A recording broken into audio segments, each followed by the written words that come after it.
Hello guys, welcome to our channel. இன்றைக்கி என்ன recipe பார்க்க போகிறோம் அப்படின்னா, வீட்டில் இருக்கிற காய்கறி சுண்டல் வச்சு ஒரு சிம்பிளாக ஒரு குருமா குழம்பு எப்படி செய்யுதுன்னு பார்த்துடலாம் வாங்க.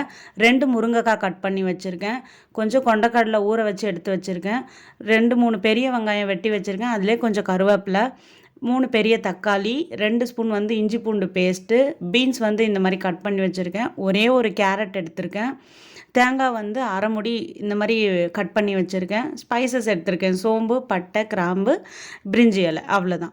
இப்போ எப்படி தாளிக்கிறதுன்னு பார்த்துடலாமா வாங்க. ஒரு ஸ்டவ் ஆன் பண்ணி குக்கர் வச்சுக்கிறேன். குக்கர் எண்ணெய் ஊற்றி எண்ணெய் நல்லா காஞ்சதுக்கப்புறம் ஸ்பைசஸ்லாம் நம்ம ஆட் பண்ணிக்கலாம். அப்புறம் வெங்காயம் கருவேப்பிலை எடுத்து வச்சோம் இல்லையா, அதை போட்டுக்கலாம். அதில் கொஞ்சமாக மஞ்சள் தூளும் உப்பும் போட்டுக்கலாம். உப்பு போட்டு நல்லா வதக்கி விடுங்க. இதே மாதிரி நல்லா எல்லாத்தையும் ஒன்று சேர மிக்ஸ் பண்ணி விடுங்க. வெங்காயம் நல்லா வதங்கினதுக்கப்புறமா கொண்டக்கடலையும் ஆட் பண்ணிக்கோங்க. கொண்டக்கடலை வெங்காயத்தை கூடவே சேர்த்து கொஞ்சம் நல்லா வதக்கிடுங்க.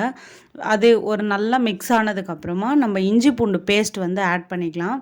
இஞ்சி பூண்டு பேஸ்ட் ஆட் பண்ணி எல்லாத்தையும் ஒன்று சேர நல்லா மிக்ஸ் பண்ணி விடுங்க. இஞ்சி பூண்டு பேஸ்ட் ஆட் பண்ணதுக்கப்புறமா தக்காளி, கேரட்டு, பீன்ஸு எல்லாத்தையும் சேர்த்துக்கோங்க. சேர்த்து எல்லாத்தையும் ஒன்று சேர நல்லா மிக்ஸ் பண்ணுங்கள். நான் வந்து இப்போ வைக்கிற குருமா குழம்புக்கு தேவையான அளவு 2 ஸ்பூன் வந்து வீட்டு குழம்பு மிளகாத்தூள் நான் ஆட் பண்ணிக்கிறேன். ஆட் பண்ணிவிட்டு இதே மாதிரி எல்லாத்தையும் மிக்ஸ் பண்ணிவிட்டு ஒரு 5 மினிட்ஸ் சிம்மில் வச்சு குக்கர் இந்த மாதிரி திருப்பி மூடிக்கோங்க. மூடிட்டு எல்லாம் நல்லா அந்த ராஸ்மல் மிளகாத்தூளோட ராஸ்மல் எல்லாம் போயிடும். அதுக்கப்புறம் நம்ம வேகிறதுக்கு தேவையான அளவு நம்ம தண்ணி ஊற்றிக்கலாம். நான் வந்து ஒரு 3 டம்ளர் தண்ணி ஊற்றிக்கிறேன். ஊற்றிட்டு எல்லாத்தையும் நல்லா மிக்ஸ் பண்ணிக்கோங்க. உங்களுக்கு உப்பு, காரம் எல்லாமே இந்த ஸ்டேஜில் பார்த்துக்கோங்க. இதே மாதிரி தண்ணி ஊற்றிட்டு அது நல்லா வேக வச்சுக்கலாம். மூடி ஒரு 4 இல்லை 5 விசில் விட்டுக்கலாம். நான் 5 விசில் விட்டு எடுத்தேன். சுண்டல் வேகிற அளவு வேக வச்சா போதும் நமக்கு. குக்கரை மூடிக்கோங்க. மூடி ஒரு 5 விசில் விட்டு எடுத்துக்கோங்க. 5 விசில் விட்டு எடுத்ததுக்கப்புறமா அது ஒன் சைடு ப்ரெஷர் நல்லா அடங்கட்டும். இந்த பக்கம் வந்து நம்ம எடுத்து வச்ச தேங்காவை மிக்சர் ஜாரில் சேர்த்துக்கலாம். அது கூட கொஞ்சமாக கல்லுப்பு, 1 ஸ்பூன் வந்து நான் மிளகு சேர்த்துக்கிறேன். எல்லாத்தையும் ஒன்றா இந்த மாதிரி கொஞ்சமாக தண்ணி ஊற்றி மை மாதிரி அரைச்சி எடுத்துக்கோங்க. இந்த பதத்துக்கு இருக்கணும் உங்களுக்கு. இந்த பதத்துக்கு இருந்ததுக்கப்புறம் இப்போ நம்ம குக்கரை ஓப்பன் பண்ணிக்கலாம். குக்கர் ஓப்பன் பண்ணி காய் சுண்டல் எல்லாம் நம்மளுக்கு நல்லா வெந்து இந்த மாதிரி வந்திருக்கும்.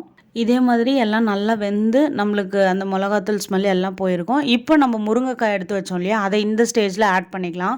ஆட் பண்ணிவிட்டு நல்லா கிளறி விட்டு இதே மாதிரி ஒரு 5 மினிட்ஸ் மூடி எடுங்க. முருங்கைக்காய் நல்லா வெந்துடும். இது மாதிரி முருங்கைக்காய் ஆட் பண்ணிவிட்டு குக்கரை இதே மாதிரி திருப்பி மூடி வேக வச்சுருங்க. ஒரு 5 மினிட்ஸ் இருந்தால் போதும். ரொம்ப வேக வச்சிங்க அப்படின்னா அது கசப்பாயிடும். இப்போ நம்ம அரைச்சி வச்ச தேங்காவை ஆட் பண்ணிக்கலாம். தேங்காவை ஆட் பண்ணி இதே மாதிரி நல்ல ஒரு கொதி வந்துட்டும் நம்ம எடுத்து சர்வ் பண்ணிக்கலாம். இப்போ நான் வந்து சப்பாத்தி கூட தான் வச்சுருக்கேன். நல்லா சுட சுட வீட்டில் இருக்கிற காய்கறி வச்சு ஈஸியான ஒரு குருமா குழம்பு ரெடி. கண்டிப்பாக நீங்களும் ட்ரை பண்ணி பார்த்துட்டு எப்படி இருந்துச்சுன்னு சொல்லுங்கள். நம்ம சேனல் பிடிச்சிருந்துச்சி அப்படின்னா லைக் பண்ணி சப்ஸ்கிரைப் பண்ணிக்கோங்க. சாஃப்டான சப்பாத்தியோட இந்த குருமா குழம்பு வச்சு நான் சாப்பிட்ட மாதிரி கண்டிப்பாக நீங்களும் செஞ்சு சாப்பிட்டு பாருங்கள். தேங்க்யூ.